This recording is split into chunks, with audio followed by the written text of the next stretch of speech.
Goodwill Community Foundation, creating opportunities for a better life.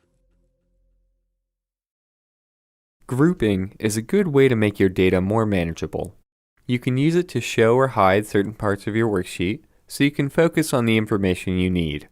You can even add subtotals to summarize or outline your data. In this example, I have a list of t-shirt orders, but I really don't need to see the people's names and payment information right now. So with these 3 columns selected, I'm going to go to the Data tab and then click the Group command. Now we can show or hide this group using the button that's attached to this bracket here. Click the minus sign to hide or collapse the data, and the plus sign to show it again. To ungroup any data, make sure it's selected, then click the Ungroup command, and you're all set. The subtotal command is similar to groups. You can use it to create groups automatically and also add functions like sum, count, and average to help you summarize your data. In this example, I'd like to tally up the number of orders for each t-shirt size, including small, medium, large, and extra large. Before we can add a subtotal, our data has to be sorted by the column we plan to summarize, so I've already taken care of that here. As you can see, the t-shirts have been put into a custom sort order, going from smallest to largest.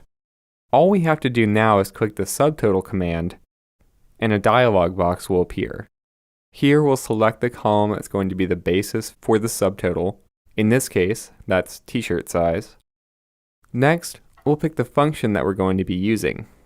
Now there are several common functions to choose from, like sum, average, and product. But we're going to use count, which will just count the number of cells that contain each size. If you had numerical data, you could choose sum instead, and it would actually add the values from each of those cells to create a subtotal. Finally, check the column where you want the subtotal to appear, then click OK. Now, a couple of things have happened here. Each t-shirt size is now in its own group, indicated by the brackets here on the left, and all those groups are inside a larger group. This is also called an outline in Excel. The other thing that's happened is that each group has a subtotal beneath it. So we can see the number of shirts that have been ordered in each size, and at the very bottom, we can also see a grand total. To make the worksheet easier to read, we can show or hide the groups like we did before. But when you have groups inside of groups, like we do in this example, sometimes it's easier just to view them by level. Just look for the buttons to the left of your worksheet. The highest level, which is 3 in this case, will show all of your data. Level 2 will hide the details of each size, leaving just the individual subtotals. Finally, level 1 will hide everything, so we can only see the grand total. Let's click 3 to show the entire worksheet again.